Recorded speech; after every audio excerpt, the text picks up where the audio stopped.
The aircraft is cruising at 37,000 feet when the first engine goes quiet. Not loud, quiet. That is what you notice first, not an explosion, not a bang, but an absence, a sudden and total removal of a sound that has been with you for 6 hours straight without you ever consciously registering it. You feel it in your chest before your brain processes it. Something is wrong. The cabin lights flicker once, a soft electronic chime sounds, and then the second engine dies. The hum that filled the entire world of that cabin vanishes, replaced by something you were never supposed to hear at cruising altitude. The sound of wind against an aluminum tube moving at close to 500 miles per hour with nothing pushing it forward. You are now a glider. You are over the middle of the Atlantic Ocean, and the nearest land is more than 70 miles away. This is not a hypothetical. This is not a thriller. This happened. On August 24, 2001, Air Transat Flight 236 departed Toronto heading for Lisbon, with 306 people on board. Somewhere over the cold darkness of the North Atlantic, a fuel leak caused by a maintenance error during a recent engine replacement drained both tanks faster than any onboard instrument had the capacity to warn the flight crew in time. At 2 hours and 17 minutes past midnight local time, the Airbus A330 lost all engine power. The crew had approximately 13 minutes to land a wide-body commercial aircraft with no thrust, no primary hydraulic pressure, and 306 lives depending entirely on physics, training, and the kind of calm that is not natural, but learned over thousands of hours in the sky. This is what happened, and this is what would have happened to you. If you are still here, you already know what this channel is. Lost in History exists for people who need the full story, not just the headline. If that is you, subscribe now and turn on the bell. We will be here every time you are ready for the next one. You are in seat 24F, a window seat on the right side of the aircraft. The flight has been smooth. You fell asleep somewhere over Newfoundland and woke up groggy to the gentle sound of the service cart moving through the aisle. You accepted a cup of water, looked out at the darkness below, where the Atlantic stretches in every direction without a single light, and you felt safe. That is the thing about commercial aviation that most people do not fully appreciate until a moment like this one forces them to. You felt safe because statistically, you had every reason to. The fatal accident rate for modern commercial aviation sits at roughly 0.07 deaths per 1 billion passenger miles traveled. You are safer in that seat than you are in any car, on any highway, at any speed. But statistics do not fly the plane. Physics does. And right now, physics has rewritten every rule you were counting on. The moment the second engine stops, the flight deck becomes a place of extraordinary calm under nearly unimaginable pressure. Captain Robert Pichet and First Officer Dirk de Jager, the real crew of Air Transat 236, did not panic. Panic is a luxury that trained aviators do not permit themselves when the situation demands everything they have. What they did instead was work. Every second after both engines fail at altitude is a second of usable altitude burning away at a calculable rate. A commercial airliner without engine power descends at roughly a ratio of 1 mile of altitude for every 12 to 15 miles of forward distance, depending on the aircraft type, the total load, the configuration, and the airspeed being maintained. In the case of their Airbus A330, the crew had approximately 19,000 feet of altitude remaining when power was fully lost, and they were roughly 75 miles from the island of Terceira in the Azores archipelago. The math was brutal and unforgiving. It was also, by the narrowest of margins, survivable. Here is something worth sitting with for a moment. That crew had roughly 13 minutes from the instant both engines stopped to the moment of touchdown. 13 minutes to coordinate with air traffic control at Santa Maria Oceanic, to run emergency checklists built on decades of aviation safety research, to manage the cabin crew, to inform the passengers, and to configure an aircraft that was now flying purely on aerodynamic momentum and the experience of the people at the controls. Think about what 13 minutes means to you in ordinary life. Think about how quickly it passes when nothing is at stake. Now put yourself back in that seat. Feel the stillness where the engines used to be. Look out at the black ocean below and ask yourself what 13 minutes feels like when every one of those seconds is the only thing standing between you and the water. And here's the question I want you to genuinely sit with and share in the comments below. If you were in that cabin and the captain came over the intercom to tell you calmly that both engines had failed and the aircraft was gliding toward an emergency landing on an island you had never heard of, what would you actually do in those 13 minutes? Not what you think you should do. What do you believe, honestly, you would actually do?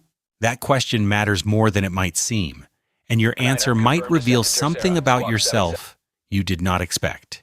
Back inside the aircraft, the cabin has changed in ways that no safety demonstration can fully prepare you for. When the engines die, the pressurization system loses its primary power source. The oxygen masks drop from the overhead panels, falling in that sudden swinging cascade that every pre-flight briefing mentions, and that no rehearsal makes feel real until it happens. You reach up. You pull the plastic cup toward your face. You breathe. The oxygen flows thin and strange but steady, and you draw it in with the deliberate focus that the human body discovers when it understands, at a level deeper than thought, that survival requires total attention. Around you, other passengers are doing the same. Some are crying quietly. Some are completely silent. Some are gripping the armrests with whitened fingers. The flight attendants, trained for exactly this scenario through hundreds of hours of emergency procedure drills, move through the cabin with a steadiness that seems almost impossible given the circumstances. But that is not accidental. That steadiness is the product of preparation, and it is one of the things keeping the cabin from dissolving into chaos. What you cannot see from your seat is what is happening at the front of the aircraft. Without engine power, the Airbus A330 has lost its primary hydraulic system, which normally controls the flight surfaces, the landing gear, and the brakes. What the crew is using instead is a device called a ram air turbine, a small propeller that deploys automatically into the airstream when hydraulic pressure drops below a critical threshold. That turbine spins in the wind of the aircraft's own forward motion and generates just enough power to keep the most essential systems alive. It is not designed for comfort or redundancy. It is designed for survival, and the engineers who built it into that aircraft did so knowing that one day, in some aircraft, somewhere in the world, a crew would need it to work exactly when nothing else could. That day was August 24, 2001, and it worked. Lajes Air Base on Terceira Island appears in the darkness below, its runway lights forming a line across the ground that looks almost impossibly small from the altitude at which the aircraft is still descending. The crew has one approach. There is no going around. There is no adding power to climb away from a bad configuration. Whatever happens in the next 90 seconds happens once, at the speed and angle the aircraft arrives, and no amount of training can eliminate the weight of that reality. Captain Pichet, who had experience flying bush planes in remote Canadian terrain and had practiced emergency landings in conditions that most commercial pilots will never face, brought the aircraft in faster than a normal approach because the alternative was a stall. 50, 40, He touched 30. down hard. The main gear hit the runway with a force that shattered the tires. The aircraft overran portions of the runway surface. Emergency slides deployed the instant the plane came to rest. Fire crews that had been standing by since the Mayday call closed in from every direction. All 306 people on board walked away from that aircraft. 18 passengers sustained injuries. 2 of those injuries were described as serious. None were fatal. In the entire history of commercial aviation, a successful dead-stick landing of a fully loaded wide-body passenger jet over open ocean at that distance from the nearest runway, has almost no equivalent precedent at that scale. What Robert Pichet and Dirk de Jager accomplished that night is not a miracle in the sense that it defied explanation. It is a miracle in the sense that it required the near-perfect convergence of training, aircraft design, emergency engineering, and human decision-making under conditions that would have destroyed a less prepared crew. It is studied in aviation programs around the world, not because it was an exception to how things work, but because it is the clearest possible demonstration of how preparation determines whether a catastrophe becomes a tragedy or a story of survival. But the training manuals do not capture what it means to be in seat 24F.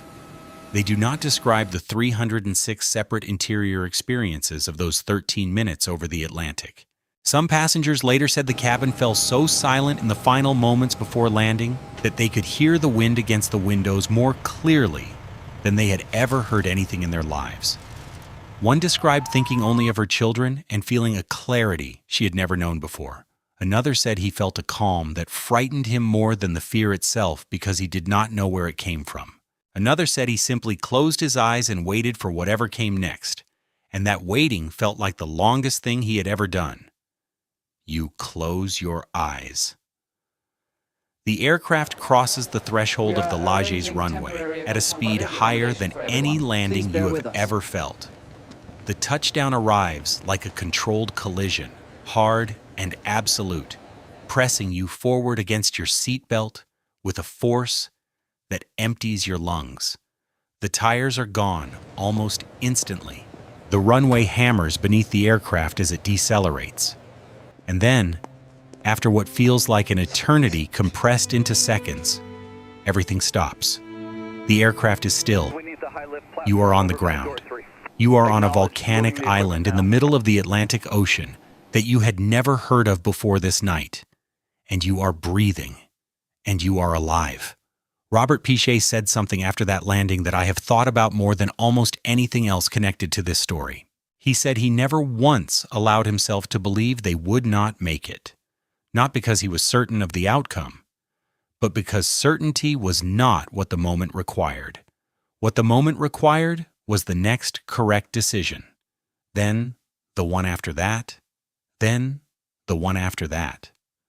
Survival, in every form it takes across every kind of crisis, is almost never about seeing the full picture in advance. It is about the next move. The Atlantic does not care about your plans or your confidence or what you believed was going to happen when you boarded that plane. It only cares about what you do in the silence after the engines stop. Thank you for staying with this story from beginning to end. Lost in History will be back with another moment from the extreme edge of human experience, told the way it deserves to be told. Until then, look at the ordinary things in your life a little differently. The hum of an engine, the lights of a runway in the dark, the 13 minutes you have right now that belong entirely to you.